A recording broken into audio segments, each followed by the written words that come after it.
Should you ever break no contact with your ex if you want to get back together with them? I'm going to talk about that in this video, and I'm going to go over some things that maybe you haven't thought about before and probably some questions that you have about no contact in general. Number one, ideally the dumper would reach out. The person who did the breaking up, that is the person who should reach out because they have left the relationship. You stayed. They left, and so it's their job to come back. It's their job to make the effort to bridge the gap to get back together. And that means they should be the one to contact you. Now, that's not true if you did something terrible to them. If you were abusive, if you cheated, things like that, something that should definitely be apologized for, then you should do that. You should apologize. You should reach out. You should at least let them know that you're sorry, that you regret it. You should repent, those kinds of things. And that's where your duty will end because they have to decide. They have to make up their mind if they're going to forgive you. And so at that point, you go into no contact just like everyone else, and they are the one who decided to leave the relationship, and so they should be the one to come back. That's ideal. Now, I'm going to get into where that's not always practical or where there are things that come up that require communication. So let's get into that. Number two is if you see them out, maybe it's in public, maybe it's at work, school, somewhere where you're going to see them on a regular basis. And you might have to do that. For example, if you're married or you have kids together, live together, then that's going to be very difficult to do no contact. And I suggest that you get my free mini course on saving a marriage that will be in the description of this video, or you can just go to myexpatcoach.com and click on marriage and you'll see free mini course. But for those of you who are in dating relationships and the person left you, no contact applies to you because you don't live with them and most likely you don't own things with them or have kids with them. If you do, then I do suggest the free mini course. But if you see them out in public, it is fine and acceptable and probably the best thing for you to be casual but to say hello, because it will look worse. It will look awkward and like you're trying to really show them or stick it to them if you don't. If the two of you see each other, they know you're there and they know that you know they are there, then walking over or even just from a distance waving and smiling is fine. And if you walk over, you can just say the person's name, say, how's your week been? How are things? They'll say they're doing fine. How about you? You know, the small talk. And then you'll say, I'm doing good. Good to see you. And just walk away and go back to whatever it is you were doing. But just keep in mind that no contact is not about being cold or cruel to them. It's simply not contacting them until they contact you unless the circumstances dictate that you should, because you don't want to look awkward or weird or just like you're being a jerk about this. Before I get to number three, get more information on my emergency breakup kit. You can go to myexpatcoach.com to get that information or to buy it. It's also in the description below where you can just click on the link and go to it. If you are married, my free mini course on saving a marriage is also in the description below, or you can go to myexpatcoach.com and click on marriage. Thanks for watching my commercial. Number three, rules for stuff. That's one of the most common questions I'm asked, and you can certainly ask questions in the comments. I try to get to that, and I also have volunteers who are really good about answering questions, especially by just referring you to other videos or by quotes about the topic that I might have made. But when it comes to your stuff, basically my rule is this. If it's yours and they have it, ask yourself how valuable it is. If it has lots of monetary or sentimental value, then yes, reach out and ask if you can either stop by and get it or they can ship it to you or something like that. Just be casual and polite and don't bring up the relationship or the breakup. You can end it with something like, I hope you're having a good week, or I hope you're doing well. But don't bring up the negatives. You just want to get your stuff back so that you don't interrupt no contact too much, that it sets you back. If you can live without it, if you can do without it, like it's not your dad's favorite autographed baseball or something, then let it go. Hopefully they'll send it back. A lot of times that happens. Oddly enough, usually it happens after about a month and a half. You'll get a message that just says, I need to send you your stuff, or when would you like to come get this, or something like that. If it's their stuff, basically try to assign value to it. How badly did they need it? How much did it mean to them? How much money did it cost? And if you decide that they really do need it back and that you would probably look like a jerk or a jerkette if you don't give it back, then put it in a box, put it in your closet, hang on to it for a little bit. Wait until you get to that 2-month mark before you really do anything about it. If it really means that much to them, they're probably going to contact you about it.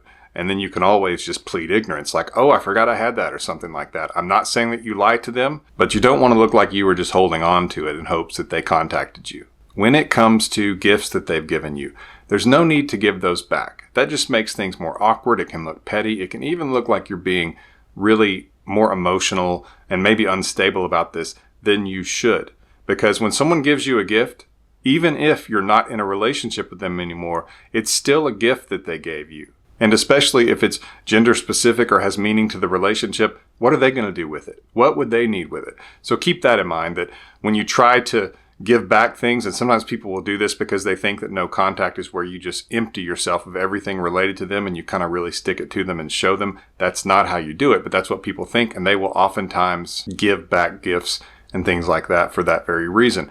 But you don't need to. You really shouldn't, because it breaks no contact and it can make you look petty. And trust me, they don't want them back. If they gave you a gift, a Christmas gift, a birthday gift, an anniversary gift, they don't want the gift back. They have no use for it.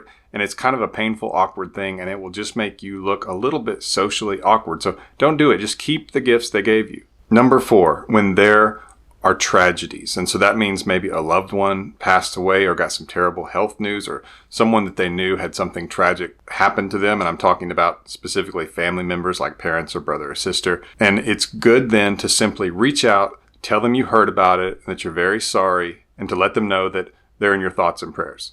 Just something basic like that, so that you don't seem like you are just being cold because of the breakup, or that you're trying too hard, because it's natural for people to do that if you've been close with someone.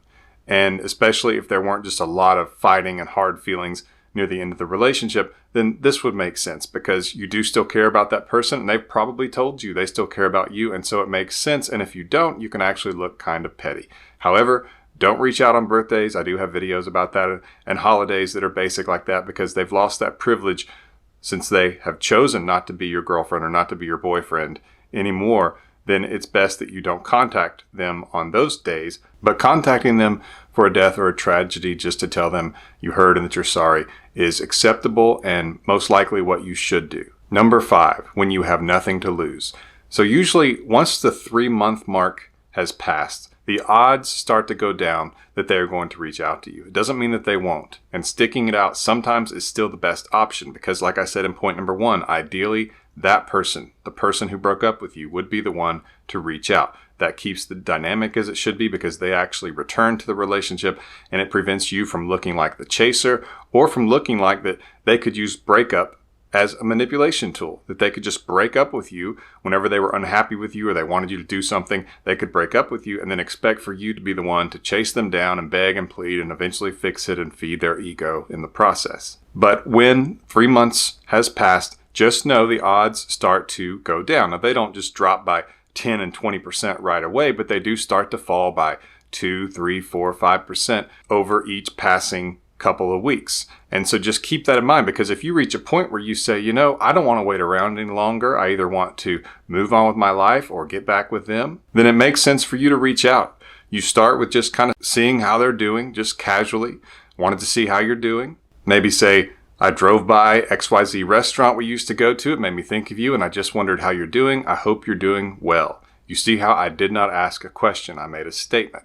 That way they don't feel pressured to respond, and it doesn't feel like you're trying to get them to respond. It's a small thing, but small things matter. And then you want to see if a conversation develops, and if they carry the conversation and they seem happy to be talking to you, they show signs of missing intimacy, like asking a lot of questions about what's been going on with you. And if that's the case, and it lasts for a little while, then I suggest that you ask them to meet up for coffee. The best way to say that is, we should catch up. When are you free this week for coffee? And you can do tea or lunch or whatever is simple. It just shouldn't feel like a date. It shouldn't be like, let's go out Friday night, because that won't make any sense, and your odds are less because they don't want to risk leading you on. And they could be doing that even if they're having a lot of doubts about the breakup and missing you. If they're not 100% sure yet, they may need to see you face to face. And so that means that they might not agree to a serious date with you right off. And you want to start slowly, build something, let them remember what it's like to be around you, to interact with you, and then they're going to be more open to maybe that date after the small casual date. If they don't respond at all, or they reject the casual meetup, then it's probably best that you at least start to consider moving on. That doesn't mean that it's 100% over, because if you continue to move on and you live your life and keep working on yourself, there's always a chance that they can reach out, especially if you didn't do anything too crazy during the breakup. If you didn't push them or chase or act unstable, then it's definitely possible that they could still reach out. But at some point, you do have nothing to lose. And so it doesn't matter as much because a lot of it has still already happened. Usually the first 3 months are the most important. You can leave a comment with your question if you have any.